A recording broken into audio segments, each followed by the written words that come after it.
नमस्कार रसिक श्रोते हो. शब्दनिशा मराठी ऑडिओमध्ये तुमचं मनापासून स्वागत. आज आपण ऐकणार आहोत तू ही रे मितवा भाग 14. चला तर कथा ऐकूया. शेवटी 1.5-2 तासाने दीदीने दरवाजा उघडला. रडून रडून तिचे डोळे, चेहरा सुजला होता. चेहऱ्यावर हसू खोटे होते, परंतु मनातील वादळ ती लपवत होती. मला सर्व कळत होते. आमच्यासोबत थोडा वेळ ती बसली. नंतर आजोबांकडे काम आहे, जाऊन येते असे सांगून ती आजोबांच्या रूममध्ये गेली. मी चुटकीला तिच्या रूममध्ये जायला सांगितले. दीदीच्या मागोमाग आजोबांच्या रूममध्ये आलो. दीदी आजोबांना बिलगून रडत होती आणि आजोबा तिला समजावत शांत करत होते. तिला मात्र सगळे सत्य ऐकायचे होते. मी रूममध्ये एका साईडलाच उभा होतो. ती काही केल्या आपला हट्ट सोडत नव्हती. मुळात हट्टीच होती. म्हणून मग आजोबांनी कवटाळून तिला सत्य सांगायला सुरुवात केली. मी आणि दीदी सत्य सुन्न होऊन फक्त ऐकत होतो. तिने सगळं ऐकून घेतले. मग स्वतःच्याच हाताने आपले अश्रू पुसले अन आजोबांना पुन्हा मिठी मारली. आजोबाई तिला प्रेमाने कुरवाळत होते. त्यांनाही कळत होते की तिच्या मनात असंख्य प्रश्नांची उत्तरे तिला मिळाली होती, परंतु ती आतून तुटली होती. मनाची घुसमट आणि घालमेल तिला तोडू पाहत होती. तरीही ती स्वतःला थोडी थोडी सावरत होती. असेच दिवस पुढे पुढे सरकत होते. सगळे आपापल्या कामात व्यस्त होते, परंतु दीदीकडे कोणाचेच मुळी लक्ष नव्हतं. दीदी दिवसेंदिवस गप्प गुमसूम राहत होती. तिच्या भावना, तिची घालमेल, तिचं दुःख कोणी जाणतच नव्हतं. आई तिच्या रूममध्ये जात नव्हती. आता दीदी कोणाशीच अगदी बोलत नव्हती. फक्त माझ्याशी अन चुटकीशी थोडीशी मस्ती करत होती. आमच्यासोबत असताना तिच्या चेहऱ्यावर हसू असायचे, नाहीतर नाही. ती रूममध्ये फक्त आपल्या बुकना आपला मित्र बनवून ठेवत होती. असेच 2 महिने लोटले होते. आता दीदी कॉलेजलाही जाताना स्वतःची सायकल नेत होती. ती गाडीचा वापर करणे तिनं कधीच बंद केलं होतं. मी आता थोडा रिंकूपासून लांब राहू पाहत होतो, परंतु ती बदलायचा काहीही चान्स दिसत नव्हता. 2 दिवसांवर चुटकीचा वाढदिवस आला होता. चुटकीचा वाढदिवस आणि आईबाबांच्या लग्नाचा वाढदिवसाची तारीख एकच होती. घरात खूप मोठी पार्टी होणार होती. दुपारची वेळ होती. मी आणि दीदीच्या रूमच्या गॅलरीत बसून होतो. म्हणजेच दीदी बुक वाचत होती. तिचा आवडता छंदच होता तो. मी दीदीचे स्केच रेखाटत होतो. दीदीचा खिन्न चेहरा मनाला असंख्य यातना अन वेदना देत होता. तेवढ्यात रूमचा दरवाजा उघडण्याचा आवाज आला. मी मागे वळून पाहिले. आई होती. आज 2 महिन्यानंतर आई दीदीच्या रूममध्ये आली होती. आईला रूममध्ये आलेल्या पाहून मी खूपच खुश झालो. आई, आम्ही बसलो होतो तिथे आली. तिने अगदी मायेने की वरवर, मला काहीच कळत नव्हतं, दीदीच्या डोक्यात हात फिरवला आणि मग तिला प्रेमाने म्हणाली, कारण आईच्या डोळ्यात थोडं प्रेम दिसतच होतं. पिहू, 2 दिवसांनी घरात पार्टी आहे. तुझ्यासाठी मी हे दागिने खरेदी केले आहेत. हे क्रेडिट कार्ड घे आणि तुला हवे तसे कपडे खरेदी कर.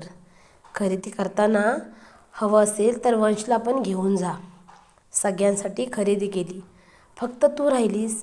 मला वाटलं तुझ्या पसंतीत नाही उतरली वस्तू तर, म्हणून नाही खरेदी केली.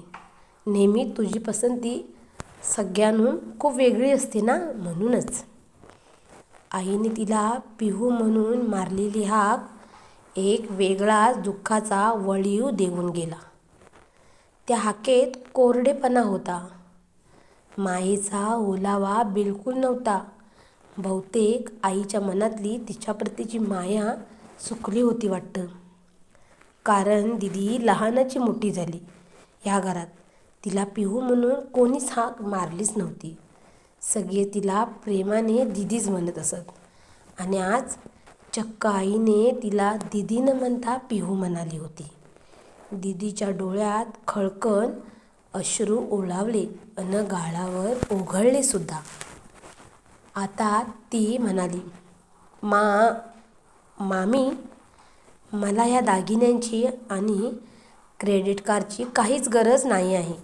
माझ्याकडे खूप ड्रेस पडून आहेत. मी त्यातला एखादा घालेन. आणि राहिला प्रश्न दागिन्यांचा, तर मला काय करायचे दागिने? तेही माझ्याकडे खूप आहेत. फॉर्मॅलिटी म्हणून तुम्ही मनात नसताना काहीच करू नका. मला खरंच काही नको. मला माहिती आहे तुम्ही मला कंटाळले आहात. परंतु काही दिवस मी आता कॉलेज करून जॉबही करते आहे. एका हॉस्पिटलला जॉब करते. तुम्ही नोटीस केलंच की नाही माहिती नाही, परंतु मी दररोज सकाळी 7ला घर सोडते आणि संध्याकाळी 6:30ला घरात येते. माझे कॉलेज सकाळी 7:30 ते 12 वाजेपर्यंत असते. त्यानंतर मात्र जॉब करते. अजून 2 महिने तुमच्यावर ओझं बनून राहीन. त्यानंतर मी हे घर सोडून जाणार आहे. या घरातल्या लोकांनी माझ्यावरची माया नसून असल्यागत आहे आणि असून नसल्यागत आहे. मग मी राहून काय करू? तुम्ही माझ्यासारख्या अनाथ मुलीला माया प्रेम दिलं. जिला बापाने लाथाडलं तिला स्वीकारलं. तुमचं नाव दिलं. अजून काय हवं मला?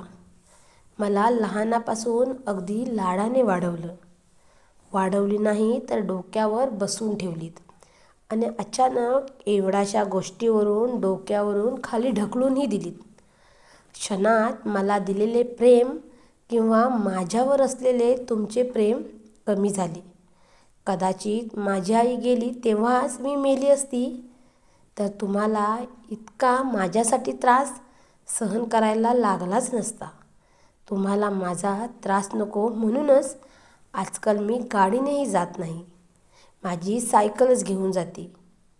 माझ्या सुटकीचा वाढदिवस आहे म्हणून पार्टीत नक्की येईन. कारण छुटकी अन वंश माझी छोटी भावंडा तुम्ही कितीही नाकारलं तरी. ती मनावर दगड ठेवून बोलत होती हे तिच्या आवाजावरून कळत होते. परंतु तिने बोललेले हे शब्द बरोबर बाबा आणि त्यांच्यासोबत असलेली मिसेस देसाई यांनी दीदीच्या रूममध्ये येताना ऐकले होते. आईने काहीच रिप्लाय केला नाही. ती फक्त म्हणाली, ठीक आहे, जशी तुझी मर्जी. आता तू खूप मोठी झाली आहेस. तुझे स्वतःचे निर्णय तू स्वतः घेऊ शकतेस. मला काहीच प्रॉब्लेम नाही. तुला प्रत्येक प्रॉब्लेम घ्यायला आम्ही तुला तेवढा स्वातंत्र्य दिलेलं आहे. आई तडक रूममध्ये निघून गेली. दीदी मात्र धायमोकल होऊन रडत होती. ती आईला मुद्दामहून तसे बोलले होती. तिला वाटलं होतं आईला राग येईल आणि आई तिच्या 2 कानाखाली रागानेच लावून देईल.